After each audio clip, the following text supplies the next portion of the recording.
Madame Sandrine Murch. Oui, merci beaucoup. En fait, je voulais donner un petit exemple concret pour qu'on essaie de passer du concept à la pratique. Ça fait, je sais pas, je dirais 15 ans, mais j'ai pas la notion qu'on engloutit des millions hein, pour manger moins gras, moins sucré, moins salé. Et dans le même temps, les collectivités se battent pour avoir un fast-food sur leur territoire.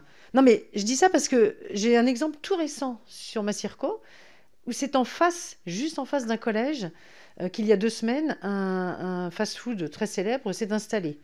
Et en l'espace de 2 semaines, il a déjà drainé de très très nombreux collégiens. Alors la question c'est qui peut lutter contre cette malbouffe? Qui? Pas les parents. Les parents sont dépassés. C'est de la concurrence déloyale, je dirais presque. Ça, c'est peut-être un concept à développer.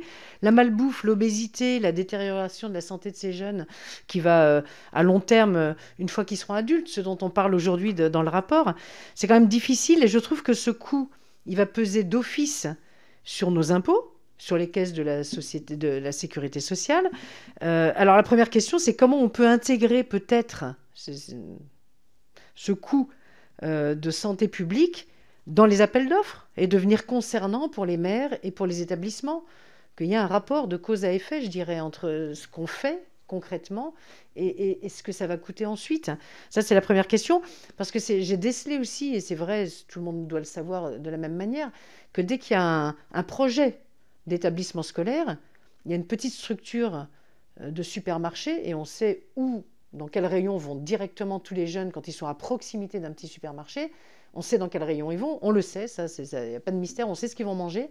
Mais ce sont les premiers à préempter ces terrains-là, en fait. Donc tout ça, ça s'anticipe et c'est peut-être déjà réglementé ou pas suffisamment formalisé.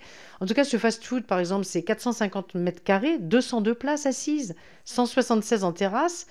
Ils ont, comme tous les autres points de vente de cette chaîne, des bornes de commande, des click and collect et le drive évidemment disponible. Et puis, bah, l'argument phare de la mairie, c'est oui, mais ça fait 50 emplois. C'est 50 petits boulots. Hein. Mais c'est quand même ça l'argument.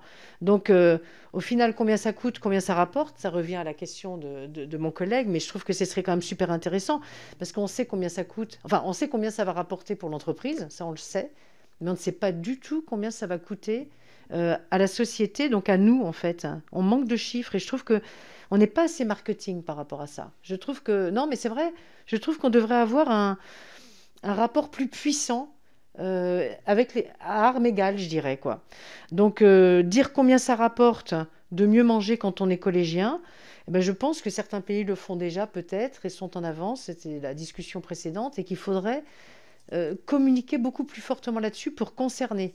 Alors peut-être que monsieur le maire pourra nous dire de quelle manière être concerné de cette façon-là, mais sinon ça renvoie un peu à l'impuissance des politiques publiques, hein, franchement. Hein. Et puis la dernière petite chose sur laquelle je voulais réagir, c'est quand vous disiez public précaire moins concerné par la cantine, c'est vrai que le chiffre est assez faramineux. Est-ce que vous avez creusé la question un petit peu de savoir pourquoi moi, j'ai constaté qu'il y avait une très très grande non-conscience, en fait, hein, donc une question d'ignorance absolue que la santé, que la nutrition était une question. C'est-à-dire des jeunes qui ont déjà 30 ans, hein, qui ont des maladies très, très fortes, souvent aussi associées à la drogue, etc., mais qui ne peuvent pas concevoir de ne pas manger et être nourris par leurs propres parents, par des fast-foods, etc., et me rétorquer, mais il faut bien que je mange. Donc là, on sent qu'on est très très loin quand même hein, de cette acculturation à la bonne éducation. Et on sait aussi que nos messages ne tombent pas dans la bonne cible. On le sait très très bien. Ceux qui sont ciblés ne reçoivent pas nos messages sur le gras, le sucré, le salé. Donc, question de communication également. Mais ça, ce sont des choses presque simples, je dirais, peut-être à résoudre. Merci. Permettez-moi juste de réagir justement sur ces publics précaires qui ont moins accès à la cantine. Et puis parfois, certaines communes refusent ou en tout cas ne donnent pas prioritaire lorsqu'un des parents ne travaille pas, voire même les deux ne travaillent pas. Donc je crois qu'il y a peut-être un travail à faire à ce niveau-là. Madame la rapporteure, monsieur le rapporteur, je vous donne la parole pour pouvoir répondre à notre collègue. Comme tu veux. Merci, je vais juste commencer sur la. Merci pour la question. Je vais commencer sur la partie fast-food. Euh, je pense qu'il ne faut pas opposer les modèles. Ça, c'est une chose. C'est un modèle qui existe. Le problème du fast-food, c'est de manger fast-food tous les jours, en fait, matin, midi et soir. Et c'est là le vrai problème. Et évidemment, on est avec des publics hyper fragiles, parce que ce sont des publics hyper sensibilisés, des publics très vulnérables, je parle des jeunes, qu'ils soient lycéens ou collégiens, hyper vulnérables, et qui très attirés par le côté marketing de ces fast-food, et celui que vous évoquez a une force de frappe en termes de marketing hyper puissante.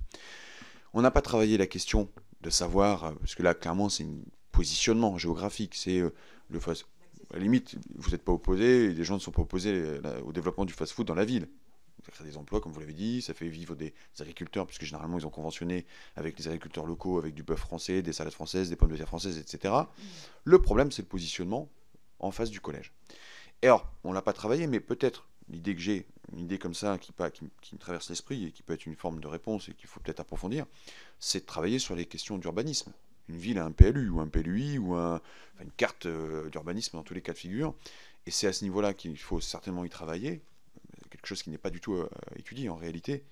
On positionne les zones pavillonnaires, les zones d'habitation, les zones industrielles, les zones commerciales, les zones en devenir, mais jamais on se pose la question des zones éducatives, les zones de loisirs aussi, mais on ne positionne jamais la question des zones éducatives au regard de l'économique. Et c'est peut-être là sur lequel on pourrait travailler, le législateur pourrait aussi se prononcer, peut-être en accord avec les territoires, parce qu'il faut toujours écouter aussi les territoires, sur la question des cartes d'urbanisme qui régissent et viennent organiser nos villes et nos villages, et ainsi éviter ces phénomènes de positionnement de fast-food qui n'ont qu'une seule visée, qui est purement économique, et qui utilisent la vulnérabilité d'un public hyper sensible à un moment précis.